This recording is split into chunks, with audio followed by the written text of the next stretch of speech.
You are listening to rudolfsteineraudio.com. If you are listening to the podcast of this, it is located at rudolfsteiner.podbean.com. Please consider becoming a patron. This is the second lecture from the collection of lectures by Rudolf Steiner entitled Approaching the Mystery of Golgotha. Lecture 2 is entitled Christ at the Time of the Mystery of Golgotha and Christ in the 20th Century, given in London, May 2nd, 1913. The mystery of Golgotha is the most difficult of all mysteries to understand, even for those already advanced in spiritual knowledge, and is the most easily misunderstood of all truths to which human beings can relate. This mystery was a powerful impulse in the development of humanity on earth. It was a unique event in the evolution of the earth, one that had never happened before in the same way and will never happen again in the same manner. Human understanding is always looking for a standard, for a comparison in relation to which things can be understood. But something that is incomparable cannot be compared. Because it is unique, it is understood only with difficulty. We have tried in the spiritual scientific movement to characterize this mystery of Golgotha from different perspectives. New points of view can constantly be chosen, and new characteristics continually brought forth to describe this mighty event in the evolution of humanity. A new perspective of this sort will be presented here today. In particular, attention will be drawn to what can be called, in a certain sense, the renewal of the mystery of Golgotha in our time, in our present cycle of humanity. If we want to understand the mystery of Golgotha in depth, we should not regard it as something entirely separated from the whole evolution of humanity, as an object of consideration only for its duration of 3 or 33 years. Rather, we should consider why and how it came to pass precisely in the fourth post-Atlantean age, the so-called Greco-Roman cultural period. We should also take into consideration that it was prepared during the entire development of the ancient Hebrew people. What took place in the human sphere in the fourth post-Atlantean age is highly important for the mystery of Golgotha, and also of considerable importance is what was prepared over the entire course of ancient Hebrew culture, the veneration of Yahweh. First, it is important to understand who the being was that revealed himself in the times of the ancient Hebrews under the name Yahweh. Human beings today are, above all, beings who develop their intellect in the context of what affects their reason and their capacity of understanding, what develops their intellect. They love to understand things from an intellectual point of view. However, the moment one crosses the threshold from the world of the senses to the supersensible world, the possibility of understanding reality exclusively with intellectual means ends. Human understanding can render good service on earth, but the moment one enters the supersensible world, it is no longer sufficient as a means of acquiring knowledge, although it can still be a useful tool. Human understanding is above all fond of making distinctions. To understand something requires a definition. Those among you who have attended my lectures relatively often will have noticed the lack of almost any kind of definition. One cannot comprehend the objects of reality through definitions. There are, to be sure, good definitions and bad definitions, definitions that are comprehensive and others that are less satisfactory. Definitions are necessary to understand earthly matters. But if one wishes to understand things that pertain to reality, namely things that pertain to the supersensible reality, then one cannot make definitions. One must describe, characterize, depict, for it is necessary to consider facts and entities from all points of view. Definitions are always one-sided, and remind a person who has studied such things of the logic of the ancient Greek philosophical school that once sought to define what a human being is. To give an idea of a human being, the following definition was proposed. Quote, a human being is a two-legged creature without feathers. Unquote. The next day someone brought in a plucked rooster and said, quote, this is a two-legged creature without feathers. Consequently, it is a human being. Unquote. One can often be reminded of this when definitions are demanded for something so many-sided and polyvalent that definitions are insufficient, and one can only describe it. However, in order to be able to distinguish the different entities in the supersensible world, people find a definition desirable. They ask, quote, exactly what is such an entity, unquote. The further one penetrates into the supersensible worlds, the more the entities there interpenetrate one another. There is no longer any boundary between them, so it is difficult to distinguish one from the other.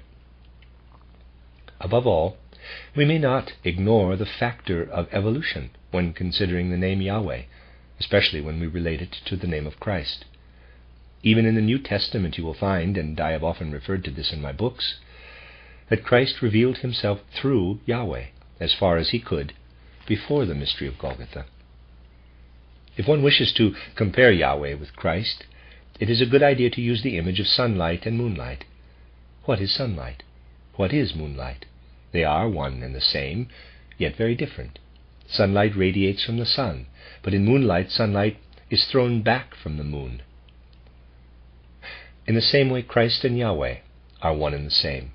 Christ is like the sunlight, and Yahweh is like the reflected Christ light, insofar as this light could reveal itself to the earth under the name Yahweh before the mystery of Golgotha intervened.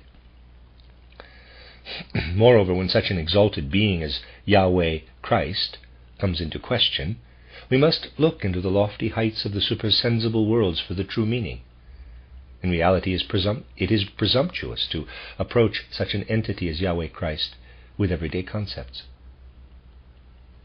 The ancient Hebrews tried to find a way out of these difficulties. The human power of thinking is weak, but they attempted to form an idea of this exalted being. Attention was not directed directly at Yahweh, a name essentially regarded as not to be spoken, but rather at the being described in Western literature as Michael. Much misunderstanding can arise from this assertion, but that is unavoidable. One person could perhaps say that this might reawaken Christian prejudices. Another wants nothing to do with such things. But the being we may call Michael, who belongs to the hierarchy of the archangels, however we might wish to call this being, nonetheless exists, and there are many beings of this sort who belong to the same rank. However, this particular being, who is known esoterically as Michael, is as exalted among his companions as the sun is with respect to the planets, Venus, Mercury, Jupiter, Saturn, and so forth. Michael is the most excellent and significant being in the hierarchy of the archangels. The ancients called Michael, quote, God's face, unquote. Just as people reveal themselves through their gestures and facial expressions, so was Yahweh understood in ancient mythology through Michael. Yahweh made himself recognizable to initiates in such a manner that they were able to grasp something that previously their normal capacity of understanding would never have been able to understand, specifically that Michael is the face of Yahweh. Hence the ancient Hebrews spoke of Yahweh Michael as Yahweh, the unapproachable, whom one could never reach, just as one cannot reach the thoughts, sufferings, and cares that lie behind other human beings' public faces. Michael is the external manifestation of Yahweh, just as the manifestation of other human beings is recognized in their brows and faces. So we can say that Yahweh manifested himself through Michael, one of the archangels. The recognition of what we have described as Yahweh was not limited to the Hebrews.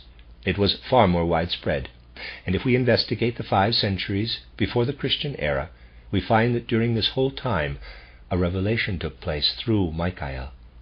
We could discover this revelation in another form in Greek philosophy, in Plato, Socrates, or Aristotle, even in the ancient Greek tragedies during the 5 centuries before the Golgotha event. If we try to illuminate with the help of occult knowledge what really happened, we can say that Christ Yahweh is the being who has accompanied humankind throughout its entire evolution. However, during the successive epochs, Christ Yahweh always revealed himself through different beings of the same rank as Michael. He chooses to speak constantly with a different face, to turn a different face toward humanity. and depending on which one from the hierarchy of the archangels is chosen to be the mediator between Christ Yahweh and humanity, very different ideas and constructs, impulses of feeling, impulses of will, and so forth, are manifested. We can describe the whole period surrounding the mystery of Golgotha as the age of Michael, and we can consider Michael to be the emissary of Yahweh. In the period that preceded the mystery of Golgotha, for approximately 500 years, and continued on for several centuries after it, the leading culture of humanity bore the stamp of Michael, so to speak. Through his characteristics, his power, everything that should have been bestowed on humanity at that time flowed into it. And then other beings came, other beings from the order of the archangels, who were likewise inspirers of humankind from the spiritual worlds. As was just mentioned, Michael was the greatest archangel, the most powerful, the most important. So an epoch like Michael's is always the most significant, or one of the most significant, that can occur in the development of humanity. The epochs of the different archangels repeat themselves, and it is a fact of greatest importance that each being from the archangelic hierarchy gives an age its fundamental character. Archangels are primarily the leaders of the different nations, but because they become the leaders of different epochs, and because they are also the leaders of bygone ages, they are in a certain sense also the leaders of all humanity. As regards Michael, a change occurred just before our present evolutionary cycle. Michael underwent a process of development. This is of the greatest importance. According to esoteric knowledge, a couple of decades ago, 1879, we once again entered an epoch inspired by the same being who inspired the age in which the mystery of Golgotha took place. Since the end of the 19th century, we may look at Michael as our leader. If we wish to understand this, we must consider the mystery of Golgotha from another point of view, and ask ourselves, what is the primary significance in this mystery? What is of utmost significance is that the being who is distinguished by the name Christ went through the mystery of Golgotha and through the portals of death at that time. Never in the whole of earthly evolution could one speak of the mystery of Golgotha without considering, as the most important aspect of this mystery, the fact that Christ went through death. Consider the laws of nature. Much may be understood by studying them, and in the future evolution of the earth much more still may be learned. But we are mere dreamers if we do not recognize that the understanding of life as such is an ideal that can be understood only through inner development, and never through the study of the laws of nature. There are indeed dreamers in our day who believe that true understanding of the principle of life will be attained in the fullness of time through scientific knowledge, but that will never be the case. During the course of earthly evolution, many laws are yet to be discovered through the senses, but the principle of life, as such, can never reveal itself in this way. Such a revelation can occur only through the methods of esoteric knowledge. Therefore, life appears to us as something that on earth is inaccessible to science. And just as life is inaccessible to human knowledge, so is it the case with death in relation to true knowledge, attained in the supersensible worlds. In the entire realm of the supersensible worlds, there is no death. One can only die on earth, in the physical worlds, or in worlds developmentally equivalent to our world. And all the beings in the hierarchies of higher rank than the human have no knowledge of death. They know only different states of consciousness. Their consciousness can, from time to time, sink so far that it resembles our earthly state of sleeping, but they can awaken again from this sleep. There is no death in the spiritual world. There is only transformation of consciousness. One who has risen after death into the supersensible worlds cannot experience the greatest fear a human being has, the fear of death.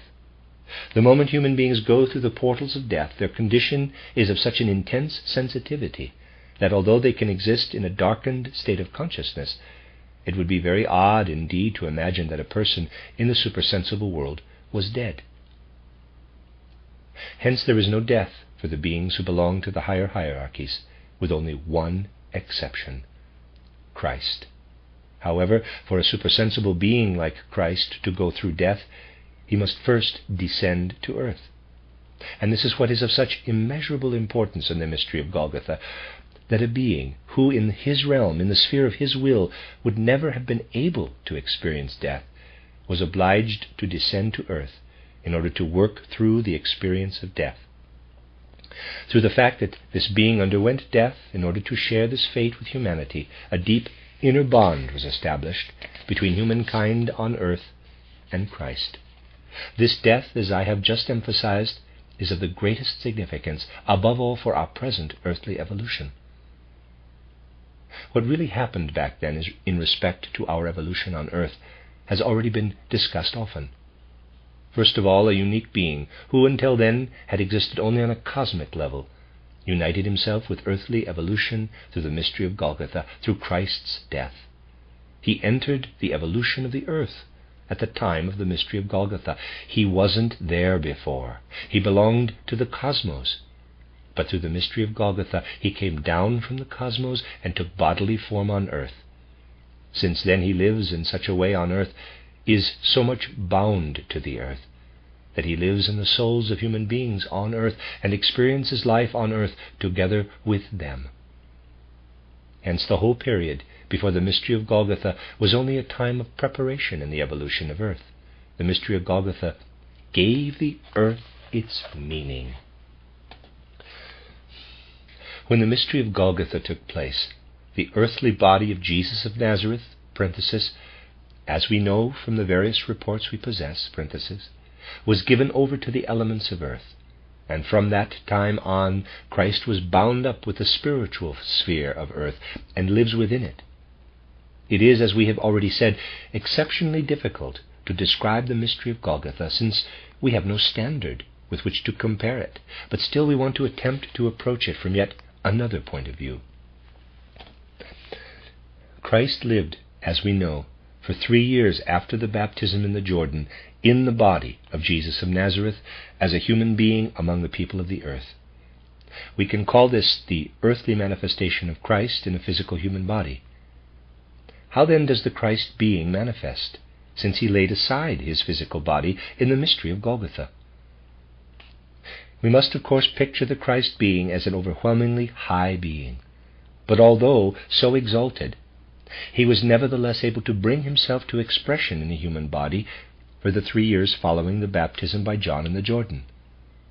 But how does he reveal himself since then? Certainly he no longer reveals himself in the human body, since that was given over to the earth and now forms a part of it. To those who have, through the study of esoteric science, developed within themselves the possibility of looking into these matters, it will be revealed that this being can now be recognized in one of the beings belonging to the hierarchy of the angels. Just as the Redeemer of the world, this Christ being, although of such an exceptional loftiness, manifested himself in a human body during the 3 years following the baptism in the Jordan, so has he manifested himself since that time in a direct way as an angelic being, a spiritual being standing one step higher than humanity. As such, clairvoyance could always find him. As such, he was always bound to evolution. As true as it was that Christ, while incarnated in the body of Jesus of Nazareth, was more than a human being, so is the Christ being more than an angel. That is only his external form. However, in the fact that a powerful, lofty being descended, as we have described, from the spiritual worlds and dwelt for 3 years in a human body, the further fact is also brought to expression. During this time, this being progressed one step further in his own development. When such a being accomplishes such a deed while assuming a human or angelic form, he himself progresses. And that is what we have alluded to in the development of Christ Yahweh. Christ has reached the condition in which he will manifest himself from now on, not as a human being, not only through his reflected light, not only through the name of Yahweh, but directly. Here is the great difference in all the teachings and wisdom that have entered the earthly evolution since the mystery of Golgotha. Through the arrival of the Michael Spirit on earth, through his inspiration, humankind could now gradually begin to understand everything that the Christ impulse, the mystery of Golgotha, means. Earlier, Michael was the emissary of Yahweh, who is the reflection of Christ's light. He was not yet the emissary of the Christ being itself. Michael inspired humanity through several centuries, for approximately 500 years before the mystery of Golgotha, as indicated in the ancient mysteries and by Plato. However, soon after the mystery of Golgotha took place, and the Christ being united himself with the evolution of earth, the direct influence of Michael came to an end. At the time that those ancient documents we have in the form of the Gospels were written, as I have described in my Christianity as Mystical Fact, Michael himself lost the ability to inspire humanity. But through his companions among the archangels, humanity was inspired in such a way that much soul force was acquired unconsciously through inspiration. The evangelists themselves had no clear esoteric knowledge, because the inspiration of Michael came to an end shortly after the event of the mystery of Golgotha. The other archangels, the companions of Michael, could not inspire humanity in a way that would make the mystery of Golgotha understandable, which explains the contradictory interpretations of the different Christian teachings. The companions of Michael inspired much in these teachings, but Michael himself, did not inspire them. Rather, they stand in relation to his inspiration as the planets stand to the mighty sun. I think I figured this out. I'm going to read it again. The companions of Michael inspired much in these teachings, but then Michael himself did not inspire them. Rather, they stand in relation to his inspiration as the planets stand to the mighty sun. Now, in our time, another such influence is present, a direct inspiration from Michael. This direct inspiration from Michael has been prepared since the 16th century. During that period, the archangels who stood closest to Michael gave humanity the inspiration that led to the fulfillment of natural science in our modern time. The natural science of the present day does not come from the inspiration of Michael, but from one of his companions, Gabriel. This scientific inspiration tends to create a body of knowledge, a point of view that provides understanding of the material world alone, and exists overall in relation to the physical brain. Within the last couple of decades, Michael has again taken over the place of this inspirer of science, and in the next couple of centuries, Michael will give the world something just as important in the spiritual sense, indeed even more important, immeasurably more important because it is more spiritual, as material science that since the 16th century has progressed from level to level. Just as his archangelic companion once gave the world science, so will Michael give us spiritual knowledge in the future. We find ourselves at the beginning of this. Just as Michael was sent 500 years before the mystery of Golgotha as the emissary of Yahweh, the reflection of Christ, to give that era its own stamp. Just as he was the emissary of Yahweh then, so has Michael become the emissary of Christ for our time. Just as in ancient Israelite times, which were a direct preparation for the mystery of Golgotha, ancient Hebrew initiates could turn to Michael as the external manifestation of Yahweh, so we are now in a position to turn to Michael, who has evolved from the emissary of Yahweh into the emissary of Christ, to receive increasing spiritual revelation over the next 2 centuries that will unveil the mystery of Golgotha more and more. That which took place 2,000 years ago, which could be communicated only through the various Christian sects, and whose depths can be laid bare only in the 20th century, when instead of science, spiritual knowledge, the gift of Michael, will come into action, will fill our hearts with immeasurably deep feelings for the spiritual in our time. We will be able to realize that in the past 2 decades, a gate has opened through which understanding can enter. Michael can give us new spiritual light, which we may regard as a transformation of the light given through him at the time of the mystery of Golgotha, and people of today may stand in this light. If we can experience this, We can grasp the full meaning of the new age that is emerging just now from our own.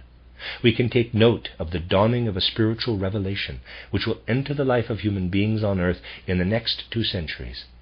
In fact, since humanity is freer than it was before, we will be able through our own will to advance to the point of being able to receive this revelation.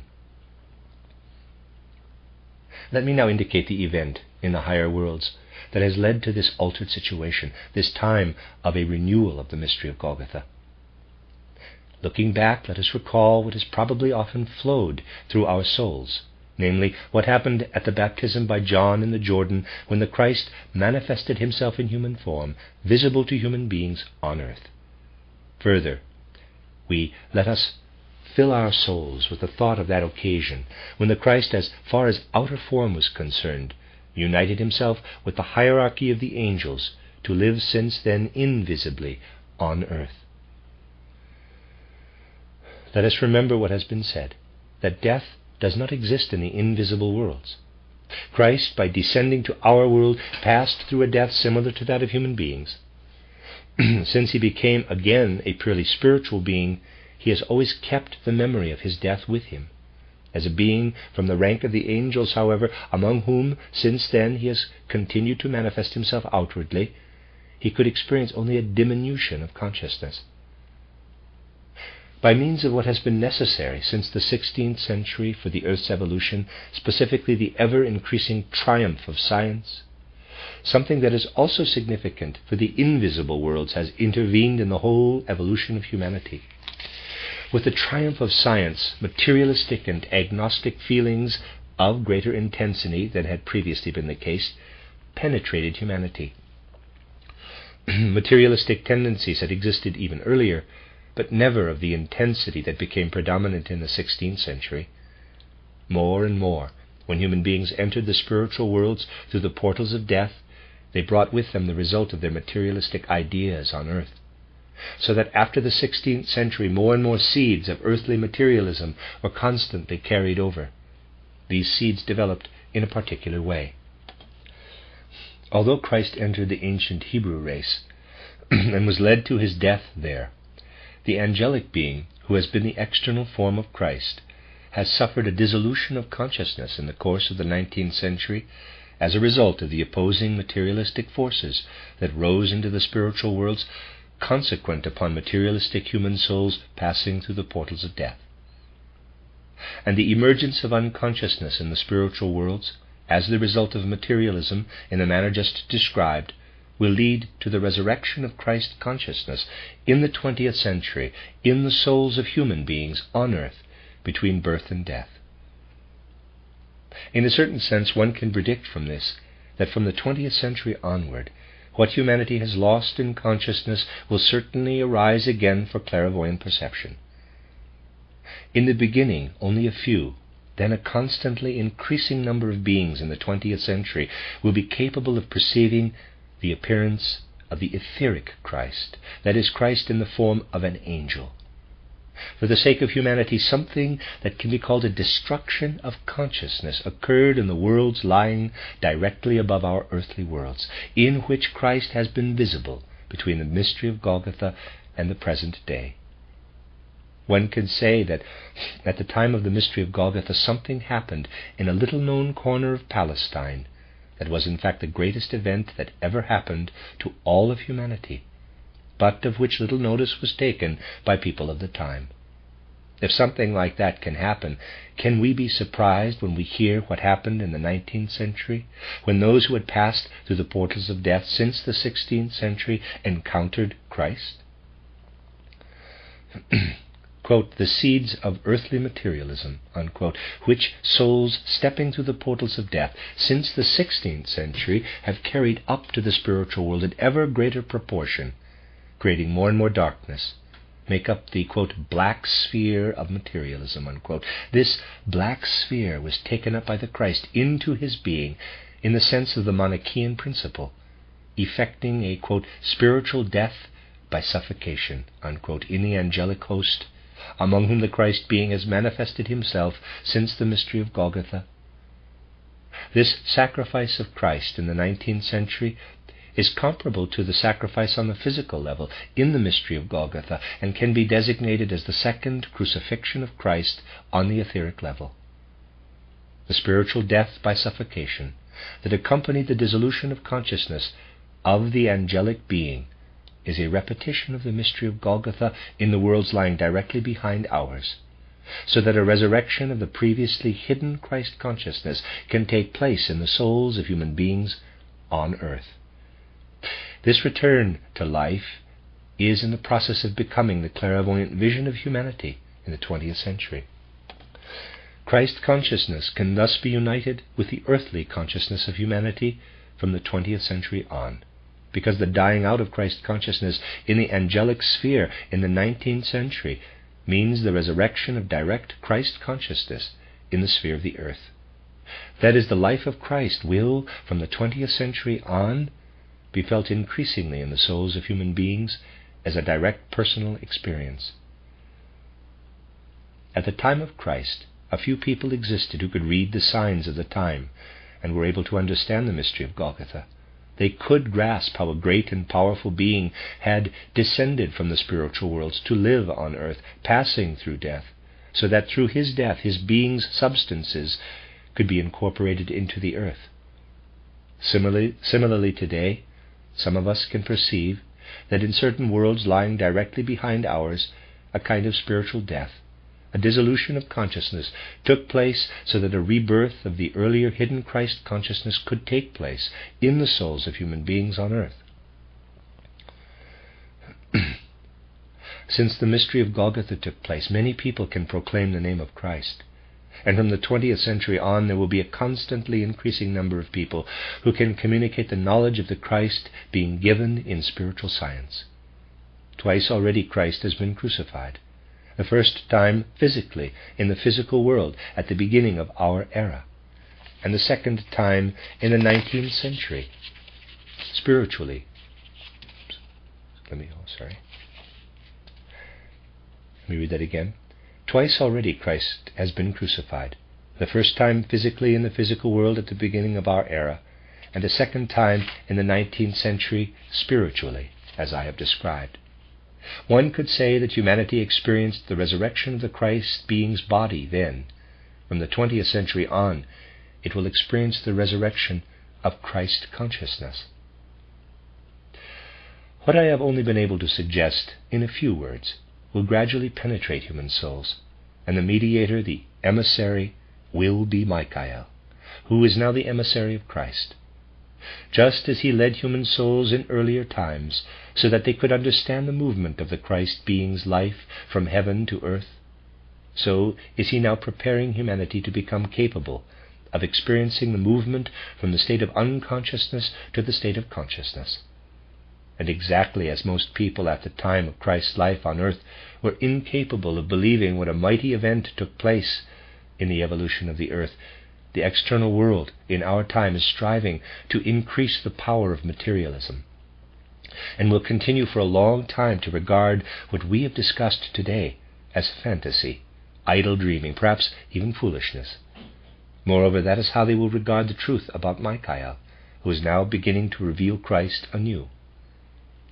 Nonetheless, many people will recognize that what is just now rising is like the dawn, and that what will pour into human souls in the coming centuries is like a sun. For Michael can always be compared to a sun, and even if many people will not recognize this new Michael revelation, it will nonetheless spread over humankind.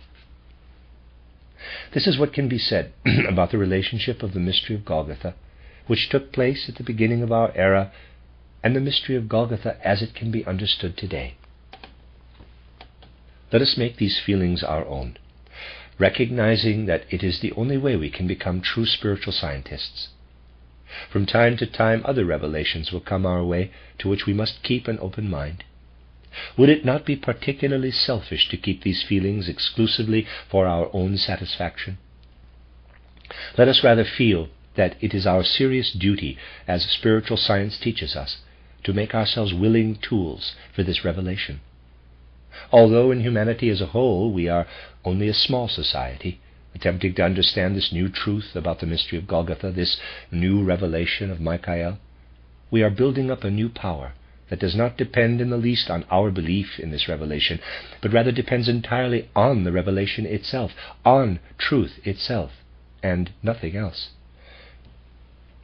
Then we will recognize in all calmness that only certain among us are prepared to explain to the world, as far as it is willing to listen, that from now on there is a new manifestation of Christ.